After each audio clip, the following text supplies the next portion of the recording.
IMF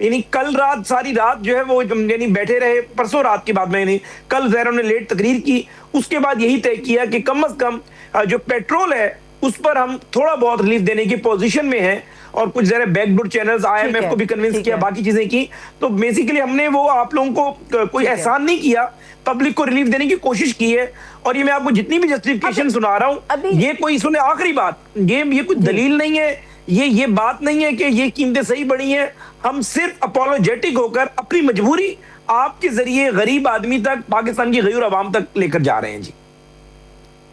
نہیں، میں یہ بات مانتی ہوں حذیفہ صاحب، کیونکہ میں محمد سلیم صاحب میں اکانومسٹ ہیں، میں ان کو میں نے غور سے سنا، وہ بتا رہے تھے کہ 3 ہفتے تک آلموسٹ 10 ارب کا نقصان روزانہ گورنمنٹ اپنے کھاتے میں یہ برداشت کر رہی تھی، افورڈ کر رہی تھی، لیکن اب وہ افورڈ نہیں کیا جا سکتا تھا. بہت کڑوے گھونٹ حکومت نے پیے، آپ لوگوں نے پیے، یہ اناؤنسمنٹس کی، عوام کے اوپر بوجھ ڈالنا آسان نہیں تھا. لیکن سوال یہ نہیں ہے، سوال اب یہ آ رہا ہے کہ ایک طرف تو ہمارے پاس اتنے پیسے نہیں ہیں، 6 مہینوں کے اوپر جو کٹوتیاں ہیں تنخواہوں میں وہ آپ لوگ بڑا دل کر کے کروا رہے ہیں، لیکن فنڈز آئیں کہاں سے آپ لوگ یہ مینیج کریں گے؟ ٹارگیٹڈ سبسڈی ایک طرف تو ہمیں پتہ چلتا ہے فنڈز نہیں ہے، تو پھر یہ فنڈز کہاں سے آئیں گے اور کیسے مینیج کیا جائے گا اس ٹارگیٹڈ سبسڈی کو؟ دیکھیں، بات یہ ہے کہ ٹارگیٹڈ سبسڈی کے حوالے سے کچھ نہ کچھ فنڈز موجود بھی ہوتے ہیں، لیکن جنرل سبسڈی کے اوپر آئی ایم ایف کی بڑی قدغن ہے. یعنی آئی ایم ایف جہاں دنیا میں پروگرام دے رہی ہے وہاں پر وہ کہتی ہے کہ آپ سبسڈی ان جنرل نہ دیں، ہاں ٹارگیٹڈ سبسڈی دے دیں. اب بے نظیر انکم سپورٹ پروگرام بیسیکلی ایک سبسڈی کی قسم ہے، یعنی شکل ڈیفرنٹ ہے. 700 ارب روپے کی سبسڈی ہوتی ہے اس کے اندر، لیکن اس پہ آئی ایم ایف اس کو اپریشیٹ کرتا ہے. اب بات یہ کہ جو ہم نے ٹارگیٹڈ سبسڈی کی بات کی، جس میں پیٹرول جو موٹر سائیکل سوار ہیں یا بسوں میں ہے، اس میں ہم آئی ایم ایف کو بہتر کنونس کر سکتے ہیں. الحمدللہ رب العالمین، اللہ نہ کرے کوئی مشکل حالات ہوں، لیکن یہ وہی حکومت ہے جس نے 4 ارب ڈالر سے آپ کے اکاؤنٹ 1 کا آغاز کیا تھا. آج اسٹیٹ بینک کے پاس تقریباً آپ کے کمرشل بینک اور آپ کا اسٹیٹ بینک اور جو آپ کے نیشنل بینک ہیں اس کو ملا کر 19-20 ارب ڈالر کے ریزروز ہیں. لیکن ظاہر ہے یہ کوئی اتنے بڑے ریزرو نہیں ہے جس کی بنیاد پر آپ کھلا کھیل سکیں. ظاہر ہے ہم کوشش کریں گے کہ انہی ریزرو میں سے چیزوں کو مینیج کر جو وزیر اعظم صاحب نے 6 مہینے کی تنخواہوں کا ہم پر کٹ لگایا ہے، باقی ساری چیزیں کی ہیں، اس میں ظاہر ہم ایک ٹارگیٹڈ سبسڈی دے سکیں. لیکن امپورٹنٹ بات جو ہے نا، میں آپ کو بتاؤں سلوت، جو جس پہ بار بار یعنی آپ دوستوں کو بھی یعنی اشد ضرورت ہے کہ اس بات کو آپ لوگ بھی ہائی لائٹ کریں اور ہمارا ساتھ دیں کہ بیسیکلی سب سے زیادہ political capital P M L N کا آن سٹیک ہے. وہ سیاسی جماعت وہ یہ اس طرح کا فیصلہ کر ہی نہیں سکتی کہ بلا وجہ ہم ود اسٹروک آف پین اتنی قیمتیں آسمان پر لے جائیں. پوری دنیا میں قیمتیں بڑھی ہیں. میں آپ کو ایک چھوٹی سی مثال دوں، کل میرے دوست آئے ہیں، میں جب ایک ٹاک شو کر رہا تھا تو میں نے کہا کہ میں اپولوجیٹک تھا، تو مجھ سے لڑ پڑے وقفے میں کہ آپ اپولوجیٹک کیوں ہیں، آپ کلیئر بتائیں، پوری دنیا میں قیمتیں بڑھ رہی ہیں. میں نے کہا یار عوام ابھی سننے کے موڈ میں نہیں ہے، ہم ان کی نمک جو ہے وہ ان کے اوپر زخموں پہ نمک چھڑکنے کے مترادف بات ہو جائے گی کہ میں دلیل دوں گا. وہ مجھے کہنے لگے بھائی جان میں کل سری لنکا سے آیا ہوں، سری لنکا میں پیٹرول پمپس پر پیٹرول نہیں ہے، ٹوکن جاری ہو رہے ہیں. کہتے وہ ابھی آئی ایم ایف پروگرام سے بھی بچ کے نکلا ہے. کہتے ایک جگہ پر ایک رکشے والے نے ہمیں کہا، سوری ٹیکسی والے نے، کہ میں آپ کو فلاں جگہ چھوڑ دیتا ہوں، اور ان کو 300 روپے کرایہ بن رہا تھا یعنی وہاں کی کرنسی کے مطابق اس نے کہا مجھے وہ کرایہ نہ دینا، آپ لوگ صرف جو چائے کی دکان ہوگی یعنی آپ لوگ چائے پینا نہ پینا، 2 ٹوکن دیں گے، اور 2 ٹوکن آپ مجھے دے دینا تاکہ میں فیول ڈلوا سکوں. یعنی پوری دنیا میں یہ حالات ہے، اور یہ پھر کوئی جسٹیفیکیشن نہیں ہے، یہ مجبوری ہے. اور اس مجبوری کا شہباز شریف صاحب کو، میاں نواز شریف کو، پوری کابینہ کو پورا احساس ہے. And I am giving you words, جس تیزی سے قیمتیں اوپر گئی ہیں اسی تیزی سے نیچے آئیں گی. صرف دعا کریں کہ ہم اس ازمائشی حالات سے نکل آئیں، اور یہ سارے فیصلے مجبوری میں کیے گئے ہیں جس کا ہمیں شدید احساس ہے، اور غریب آدمی کے ساتھ ہم کھڑے ہوئے ہیں. بس غریب آدمی بھی دعا کرے اور اللہ کرے ہمارے لیے آگے آسانیاں ہوں. آمین آمین. لیکن حذیفہ صاحب تنقید یہ، آپ بالکل صحیح مثال ہمارے سامنے دے رہے ہیں. دنیا میں ہم دیکھ رہے ہیں لائنیں لگی ہوئی ہیں، پیٹرول دستیاب نہیں ہے. رانا ثناء اللہ صاحب نے بھی آ کے ٹی وی پہ کہا کہ آپ کو پیٹرول تو مل رہا ہے، بڑی اچھی بات ہے، پیٹرول مل رہا ہے، دستیاب ہے. لیکن مسئلہ یہ ہے حذیفہ صاحب کہ اس کو خریدنے کی سکت بھی تو ہو نا. پیٹرول سامنے ہمارے پڑا ہے، جیب میں پیسے نہیں ہیں کیونکہ پیٹرول مہنگا ہے، یہ بھی ایک فیکٹر ہے. اب دوسرا مسئلہ یہ ہمارے سر پہ آ کھڑا ہوا ہے کہ 2 دن سے پاکستان کے اندر یہ شور و غوغا مچا ہوا ہے کہ لو جی یو اے ای جس نے ہمیں قرض دیا تھا وہ تو اب مانگ لیا. پہلے حالات ہمارے جو ہیں وہ بڑے ماڑے ہیں، پتلے حالات ہیں ہمارے، اب یہ ہم قرض واپس کریں گے تو پھر کیا بنے گا، بحران تو اور آ جائے گا. اس جو پریشر بلڈ ہونے جا رہا ہے، یعنی ہم نے سنا بھی، اگر آپ تصدیق کریں کہ گورنمنٹ نے واپس کرنے کا فیصلہ کر دیا، اعلان بھی کر دیا ہے، تو اس پریشر کو آپ لوگ کس طرح سے ابزارب کرائیں گے؟ یہ ضرورت میں اس میں صرف یہی گزارش کروں گا کہ ظاہر ہے جو پیسے یو اے کے ہیں یا جس ملک کے بھی ہیں، جب انہوں نے مانگ لیے تو واپس کرنا ہمارا فرض ہے، اور ہم اس طرح کے لوگ نہیں ہیں، نہ ہم اس طرح کی حکومت ہے کہ جب تک پیسے ہمارے پاس تھے نہیں مانگ رہے تھے تو یہ بہت اچھا تھا، اور آج ہم کو اس طرح کی بات کریں ان کی بڑی مہربانی، جتنا عرصہ ہمارے پاس انہوں نے پارک کیے رکھا. لیکن الحمدللہ رب العالمین اس پہ ظاہر فائنانس منسٹری پورا موقف دے چکی ہے، وزارت خارجہ بات کر چکی ہے، جو جس کی چیز ہم نے دینی ہے وہ دیں گے، اور ہم نے اس کا الٹرنیٹ ہمارے پاس موجود ہے. الحمدللہ پریشان ہونے کی کوئی ضرورت نہیں ہے. یہ سارے جو قرض ہیں جو ماضی کی حکومتوں نے لیے، لیکن ظاہر ہے ہماری ڈیوٹی ہے ہم ادا کریں، اس گورنمنٹ ہم ہیں، وہ ہم ظاہر ہے ان کو واپس کر رہے ہیں، لیکن اس کا الٹرنیٹ موجود ہے. کوئی پریشانی کی بات نہیں ہے، آپ کے ریزروز پہ کوئی فرق نہیں پڑے گا، اور آپ کی معیشت اللہ کے فضل و کرم سے ٹریک پر رہے گی. ایک برادر ملک ہے، اس نے جتنا عرصہ ہم پر احسان کیا اس کی مہربانی، اب وہ واپس مانگ رہے ہیں. اور یہ بھی غلط ہے کہ آج کل یہ ایک لمبے عرصے سے چل رہا تھا، 3 4 5 ماہ سے، اور ظاہر ہے وہ رول اوور ہو رہی تھی چیزیں، لیکن اگر اب وہ واپس مانگتے ہیں تو اس کے اوپر میرے خیال سے ہمیں زیادہ کمنٹ نہیں کرنا چاہیے. ہمارا ملک جو فورن منسٹری ہے اس پر کمنٹ کر چکی ہے، وزارت خزانہ کر چکی ہے انشاءاللہ تعالی. لیکن یہ ضرور ہے کہ آپ کے توسط سے عام پاکستانی کو علم ہونا چاہیے کہ آپ تسلی و تشفی میں رہیں، آپ کی اکانومی بہتر ہے، اور اس واپسی سے آپ کو کوئی فرق نہیں پڑے گا. آپ کی حکومت نے مختلف پلان ABC ہوتے ہیں، اور آپ کے پاس تینوں بندوبست موجود ہیں.